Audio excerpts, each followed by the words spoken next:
going on, ladies and gentlemen? Welcome to The Average Investor, where anyone can build wealth, even the average investor. And as you can see from the first couple of videos, it is snowing in Nashville, Tennessee, which is super cool because I'm from Savannah, Georgia, and I rarely see snow there. So I think I've seen it twice growing up. So seeing snow is really cool. Also, I mentioned in my past video that I was going to be shooting for 2 uploads per week. And as we have seen, it's been a week has gone by and I've only uploaded 1 video. Shame on me for that. I'm sorry. There's some big news coming your way.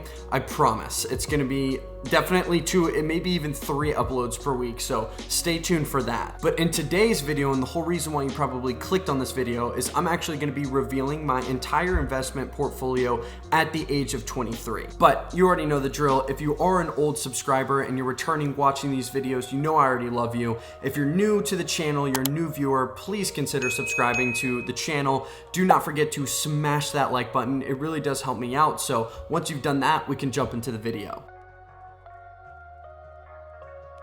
And the whole purpose of this video is not to brag. That is not what I'm going for at all. I'm going for adding some credibility to my channel, because what if, I have these videos already out, I have this TikTok page, and I haven't invested $1 single.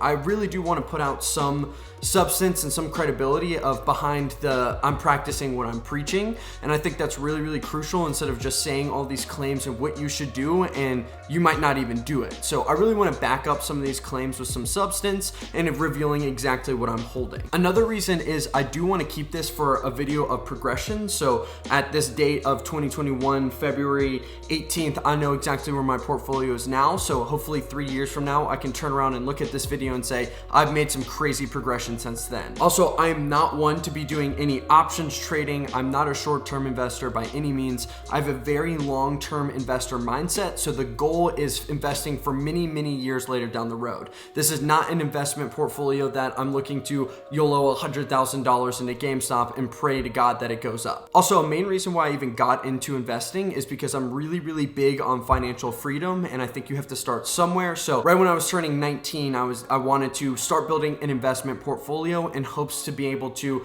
retire early or get out of the 9-to-5 early, so I could really pursue my dreams and spend time on things that I truly love. And a couple of disclaimers before we get in the video. The first one is I'm not a financial advisor. I'm not licensed in any way, shape, or form. I'm just some random guy on YouTube who really needs a haircut really badly. I'm gonna get a haircut soon, I promise. I'm just gonna be revealing exactly what I'm holding, why I'm holding it, and what is best for my personal situation and my risk tolerance. I want to point out something that really did help me start my investing journey as early as possible, and that was graduating college and high school with no debt. If you are someone with debt, and I'm not talking about mortgage debt, but student loans, credit card debt, you're going to be really focusing on those things, or hopefully you're going to be focusing on those things before you are starting to get into investing. And since I didn't have that step, I could jump from step 2 to 4 and just get right into investing right then and there. Extremely fortunate for that. So mom and dad, if you're seeing this, love you. Thank you. Okay, now that we got all of that out of the way, let's jump into the portfolio. I think it's important to touch on that this is my own personal portfolio. I personally have invested every single dollar myself, so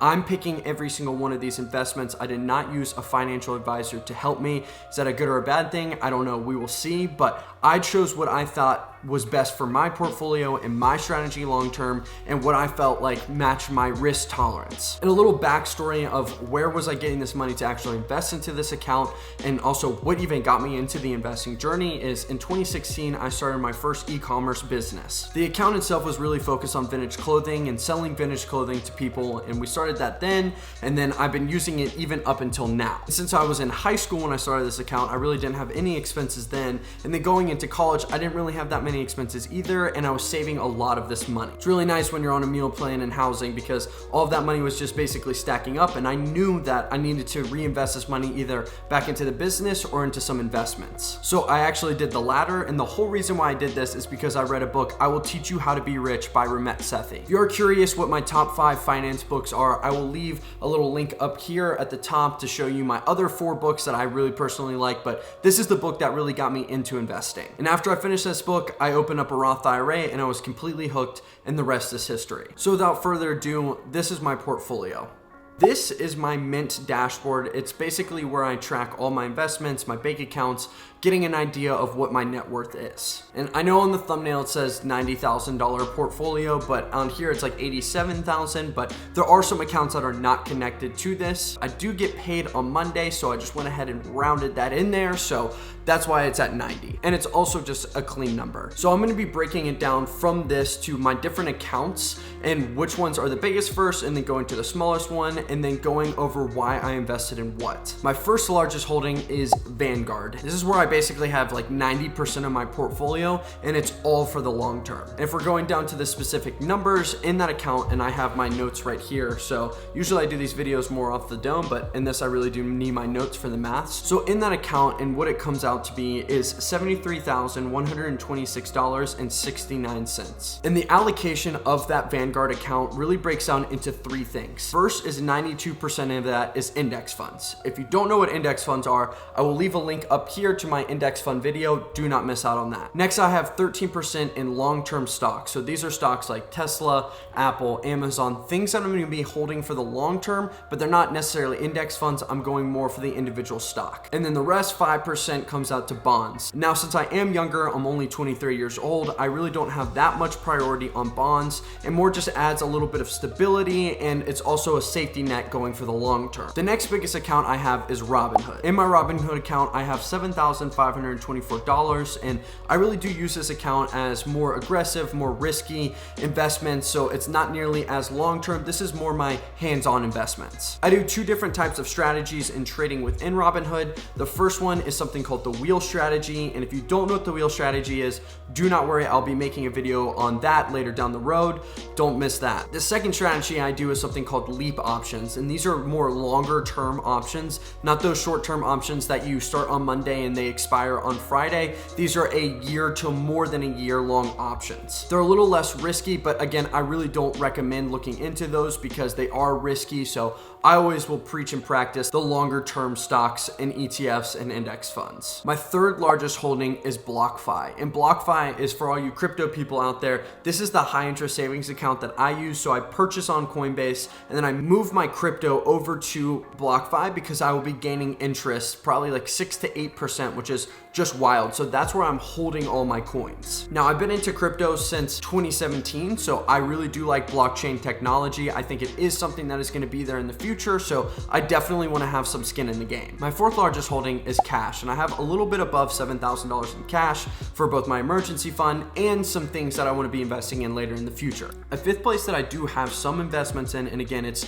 more of my fund money, is within my M1 Finance, my Webull, and soon to be public brokerage accounts. These accounts are kind of similar to my Robinhood. I am picking individual stocks and just seeing what happens with it. So if you guys do want some free stocks, go and check the description because I'll be leaving some links there where you'll just basically be able to sign up and gain some free stocks. So don't miss out on that. So there are 5 things that I really want to focus on and add to my portfolio going into the future. And the first is dollar cost averaging into index funds and ETFs. As you know, I probably preach too much about index funds and ETFs, but it's something that I truly think is best for the long term. The second is real estate. I would love to have a duplex by the end of the year because I really do want to start dipping my toes into the real estate market. I might even do a little bit of house hacking. I haven't decided yet, but I'll be documenting that entire journey from a noob to actually owning it, so don't miss out on that. Third thing, and something I already mentioned previously in this video, is leap options and the wheel strategy. Again, I'll be making videos later down the road on those things, so stay tuned for that, but I think it's a really cool concept and it's great in terms of getting premium income in your pocket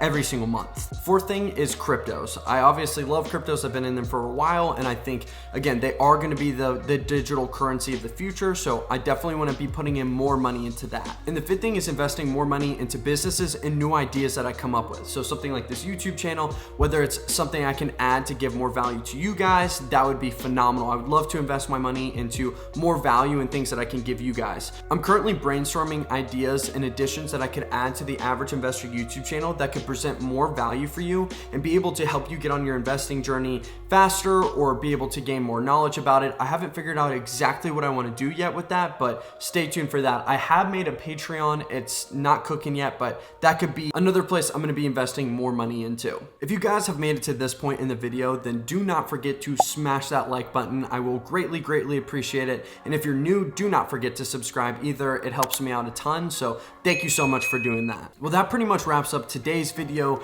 That is my portfolio. That's what I'm currently sitting on at 23 years old. I hope this gave you some credibility and maybe some more insight into my strategy and seeing if I actually do practice what I preach. So hopefully this was helpful. Hopefully you learned something during this, and I will be making more of these later down the road, again, to show the progression. But thank you guys so much for watching the video. I appreciate your attention, and I hope to see you guys in future videos. Bye.